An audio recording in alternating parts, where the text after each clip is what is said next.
নমস্কাৰ বন্ধু বান্ধৱীসকল, আশা কৰোঁ সকলো ভালে আছে। দেৰি নকৰি আহক আমি ভিডিঅ' মাজলৈ। আপোনালোকে নিশ্চয় ষ্টেজ প্ৰগ্ৰেম দেখিছে, ষ্টেজ কেনেধৰণে বনায় আৰু বনাবলৈ কিমান কষ্ট হয় সেয়া আমি জৰিয়তে দেখুৱাবলৈ চাওক। ইমান ৰ'দত ষ্টেজ বনাবলৈ সেয়া আমি তিনিজনে কিমান কষ্ট কৰি ষ্টেজ বনাইছোঁ আৰু ৰাতি আমাৰ ষ্টেজত উঠি ভাষণ দি বিহু চাই গান শুনি কিমান ভাল পায়। গতিকেলৈ ইমান কষ্টৰে ষ্টেজ বনাইছে, লাইক এটাতো কৰিব লাগে ন।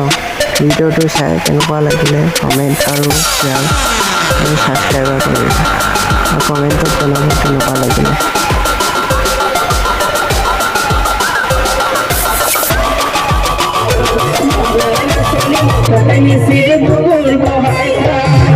Nasi nasi ahi nasoni pukila, hahi hahi kali, bopore kulida.